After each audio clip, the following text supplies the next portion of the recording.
Well, tonight, police are searching for a motive after 2 officers in Connecticut were killed in what's being called an apparent ambush. The veteran officers were gunned down overnight in Bristol. A third was seriously wounded but survived. Police say they were responding to a possible fake 911 call for a domestic dispute between brothers. CBS's Lilia Luciano reports from a city in mourning. They said they had an officer involved shooting. They requested backup. A suspect allegedly wearing camo and wielding an AR-15 style rifle opened fire on police as they responded to a 911 call. Authorities say it was a deliberate act to lure officers in.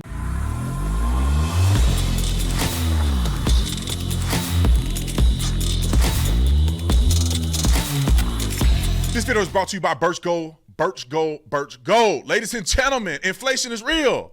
How do we not know that at this point? The recession is looming.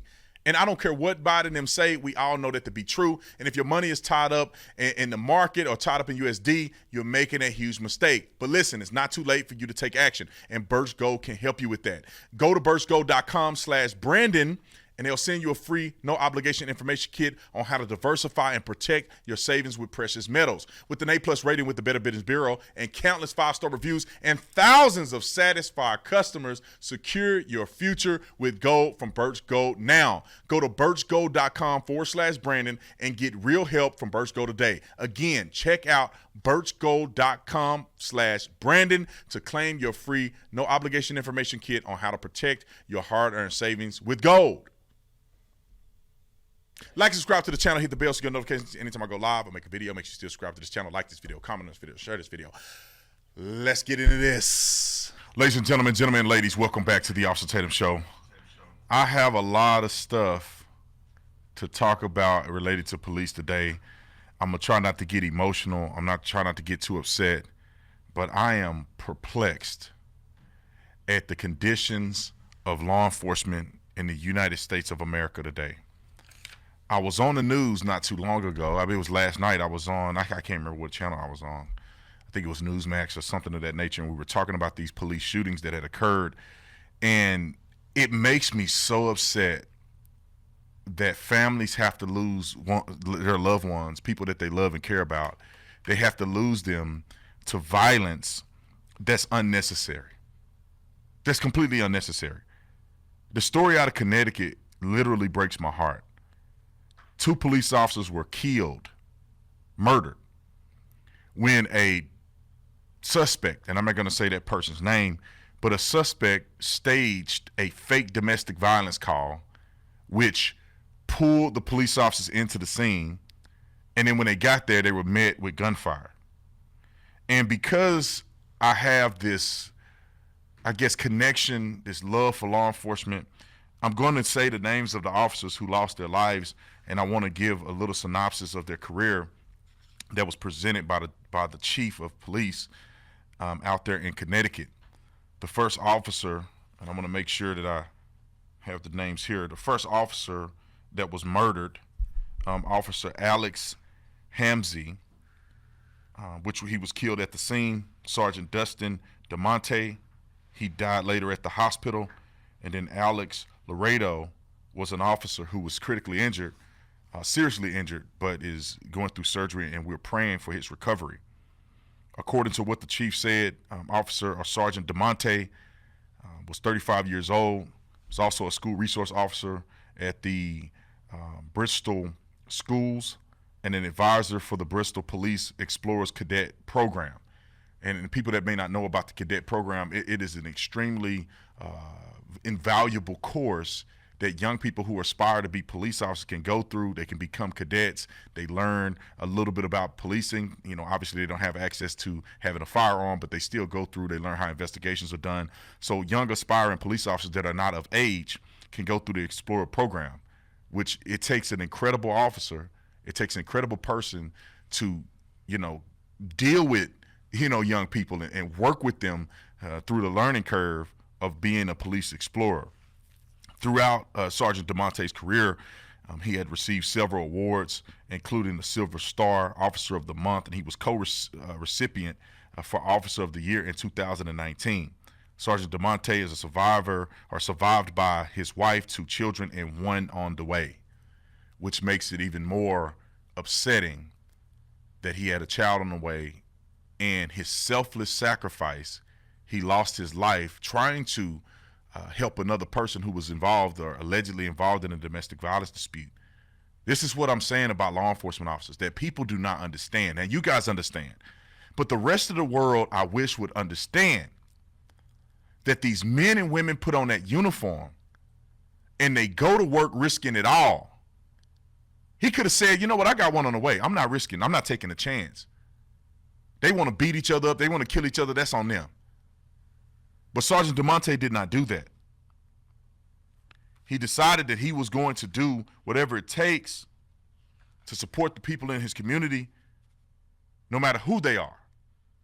And he's willing to risk his entire future and his wife and his children having him forever.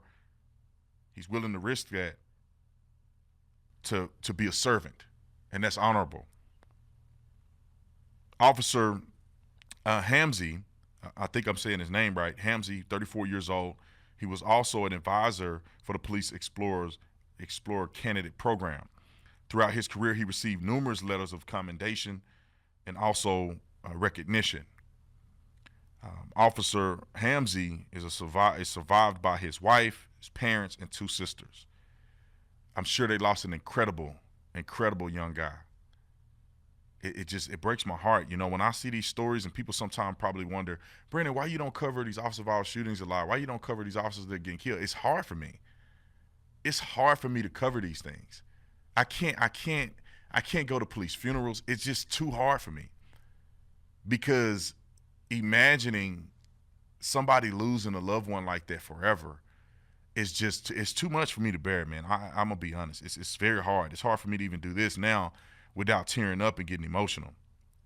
Officer Laredo was 26 years old. He underwent surgery for a severe gunshot wound and is currently recovering, according to the chief. Obviously, the governor has declared to fly the flag at half-mast in the state to honor the fallen officers. And I wish that there was more I can do.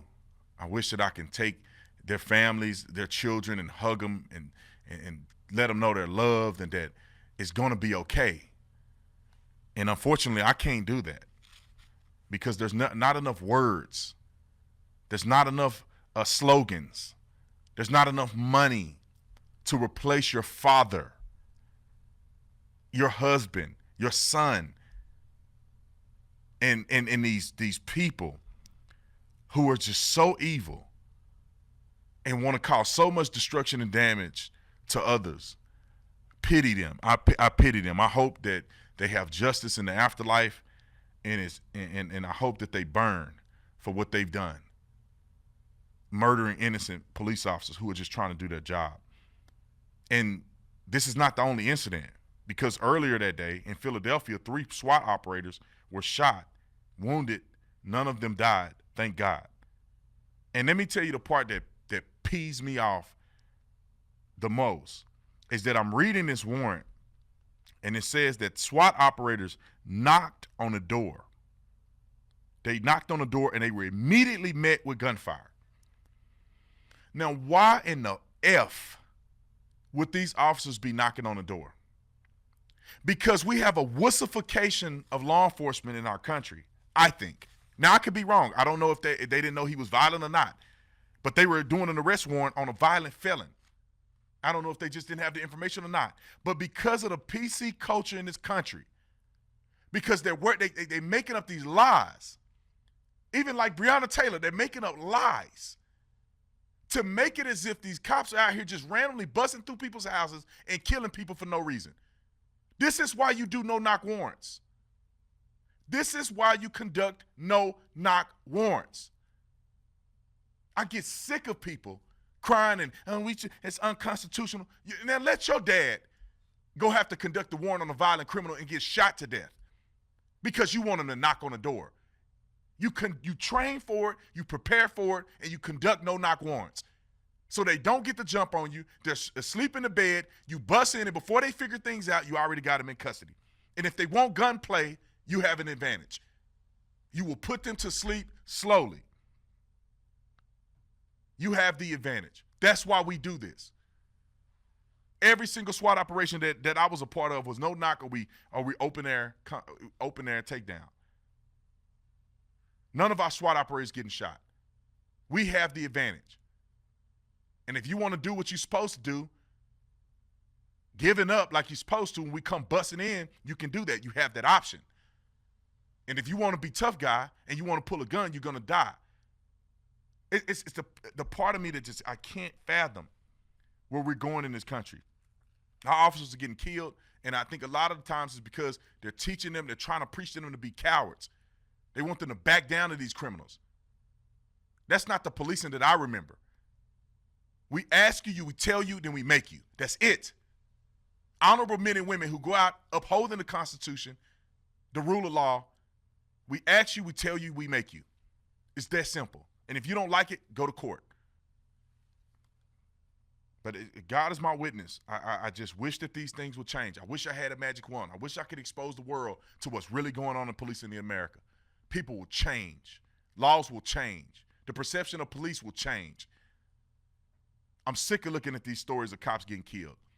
And I hate to say it, if I did an evaluation of some of these incidents, I'd say it could have been prevented. This may have been prevented. If they would have had more officers showing up to the scene, if they would have had better training,